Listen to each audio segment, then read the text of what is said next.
دا کوم ځای د خیره علمگنج علمګنج مردان او جی او دا د سم دی سلیمان دا څه دی دا مې وخیرې جی خو خیر تاسو خور په واده کو پته واده ما یې واده جی پته واده تاسو دا دوی چې څونه وخت نه دا واردات کوي دا جی مخکې مونږ کړي وو بس بیا مې توبه ما ایستلې وه ته به کړی دی او جی نو بیا بس بیا زه بیمار شوم د املا کې مې اپریشن کړی املا کې مې فرق دی او د معده کې مې فرق دی چې توبه دې کړی نو بیا څنګه دا کار بس چلی شیطان او دوکه کړی مې جی تحبیه کې تقریبا څونه وخت نه واردات کوي تاسو بای کې مې بس دونه وخت نه کېږي تقریبا دا اوس تقریبا میاشت مې وشوه میاشو او جی او تقریبا څونه پیسې به اوسه پورې والی بس 5-6 لک روپۍ به مې 5 لک ها اداره تو چې دلته تاسو کې څوک انفارمر شته تحبیه کې نه جی نه تاسو چې واردات وکړو نو بیا نه جی نشته ډایرکټ بدلی او جی او دا دار سره څنګه مرګري دی دا وخی دی دی خو بس دې تیز رفتار چلی رکشه چلی دی خو دې کې څونه نو خبره ها او جی تیز رفتار شه دی او خپل مزدوري کوي خپل مزدوري نو کوي تاسو سره کریم ری ورکول ته سبا دی ما کوي ولې سم نو بس ما ځان سره را مرګ کړه بس پوه شوی نه دی ها او لکه دې بي ګناه دی پکې ها او جی ته څه پیغام ورکې ته گرفتار شولې ته مخکې په نوخار کې گرفتار شوی زه دا پیغام ورکوم چې لکه ښه کار نه دی چې بیا روزي بیا به کې نه جی نه بس بیا مې توبه ده زړه د خلاص زړه ته د خلاص مې نو تاسو مخکې توبه کړې و بس دا پیر مې مکمل توبه کړې جی مکمل توبه کړې ده مکمل ها په دې خوښه تاسو نوم دی نوم جی سلیمان سلیمان او تر کوم دی زه د مردان غلام وشیم دا دی خو دی او جی فور دی په واده او جی نو ته خو قلاله مزدوري کوله مثال ته بسور به د ورځې ګټلې ما به 1800-500 دغه وګټلې قلاله د بسور درکولې نو دا د ځان سره به راوستم کله به له 500 کله سره دغه شان او جی او د څونه وخت نه د سره زما خو یو 2-3 پیری ورسره راغلی تو ته گرفتار شو تو ته پیغام ورکې ستا توبه ده کنه بیا به روزي بیا به دا زه سوال کوم چې ما ته وګورئ چې سم نو څه دغه نو حق لاله مزدوري به مې کوله او عالم دي ته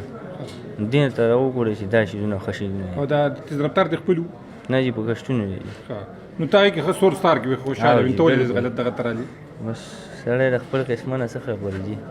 ټیک شو صحیح شو مهرباني په دې مقام ته موږ سره اس ایچ او تن تحبی نور محمد خان او تفتیشي انچارج موجود دي نور محمد خان سره باندې په باره کې خبرې کوو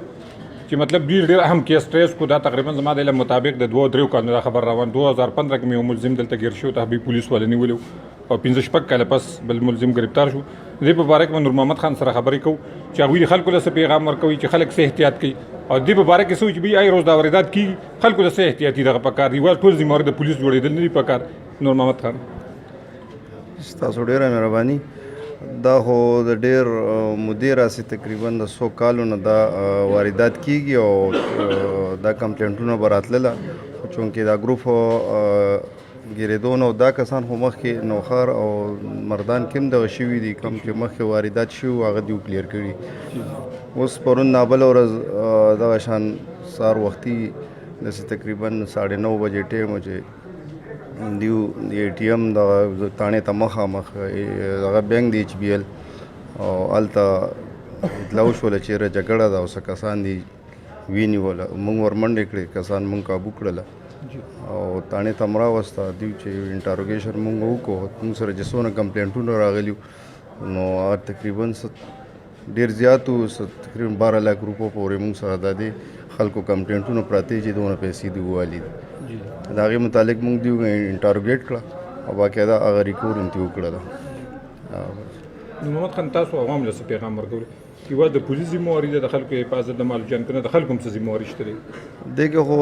زیاته ذمہواري د خلکو دا چې څوک پیسې روباسي نو هغه له فکر دي چې ای ټي ایم دغه ورزي چې هغه ځان سره څوک خوا کې نه پریدي چې کوم هغه پاسورډ دغه دی چې هغه څوک زده نه کی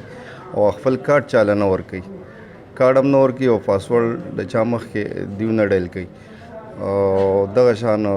لکه څوک نه پوهېږي نو ځان سره د خپل یو کشر داسې پوهه کس راولي د کور چې بیا بار د خلکو چا نه امداد نه غواړي هم دیو دغې ته ولاړي چې یاره بس راشه دې نه پوهېږي او بس وله ورشي پیسې زه لره وباسم بیا کارت چینج کړي بل کارت ورکړي هغه مشین ونیسي هغوی کارت د سره پاتې شي او بیا د هغه بیلنس دی وباسي د دیو دا طریقه واردات دي او خلکو ته دا پیغام دی چې یاره بس پیسې بار د چا نه امداد نه لري خپل کور کس ته ځان سره راولي چې نه پوهېږي او ځان سره د ای ټي ایم خوا کې څوک نه پرېږدي باریک کس مهرباني شکریہ ایوب استاد نوم دی د پاتې یم 2 کاله مخکې ابي بینک ته رالم ای ټي ایم باندې پیسې رښتې دې کسانو ما نه پته نه لګي چې په څه طریقه باندې دا کارډ ما سره بدل کړ او هغه وخت خو ما خپل ځان ډېرې منډې تړي والې خو هېڅ پته ونه لګه د ما پنشن اخیستی وم د ما پنشن پیسې وې او په دا ورځ باندې ما پیسې رښتې د بچو د ایډمیشن دپاره کله کارډ دوی نه ما نه بدل کړ ما کارډ په یو بیل کې دا کړ نو هلته ما نه ونیولی شو او وی بیا ما ته وی چېرې ته د ګول پس باندې راشه ګول پس چې زه لاړم ما دوی ته دغه وکړو نو هغوی ما ته وی چېرې دې کې خو ستا کارډ نشته کله چې ما کراچۍ ته دغه وکړو کال وکړو نو هغوی ما ته وی چېرې دې نه ستا ټرانزیکشن کړي ما وی چې 5000 روپۍ ما ټرانزیکشن کړي سیستم خراب و هغه ما ته چې نه دې نه 45 روپۍ په یو ورځ وتري 50 په بل دي او 50 په بل دي وای مای کارډ خو ما نه دوی د کړی نیولې دي څنګه دا کړی دي خیر بهر کیسه خو ډېره ده خو 2 کاله پس حلالې پیسې چېرته نه ورکېږي ځکه چې په دې ما 30 کاله محنت کړو ما استاذي کړې ده ما پر ماشوماتو دغه کړی دی 2 کاله پس ما ته تغبیه تاڼې نه دغه وشو چونکې اف آی آر زما وولته کې ما ته اطلاع وشوه د نور محمد صاحب د طرفه چېرې دغه شان آی ټي ایم والا کسان چې کوم دي هغې نیولي دي تاسو راشئ زه چې لاړم نو شکر الحمدلله هغه پیسې به انشاءالله چې ما ته ریکوري شي زه شکریه ادا کوم د تغبیې د تاڼې د ډي ایس پي صاحب بشیر خانو د ایس ایچ او صاحب نور محمد صاحب ډېره مننه چې داسې خلک په دې معاشره کې وي انشاءالله چې داسې جرایم به ډېر زر تر زره ختم شي مننه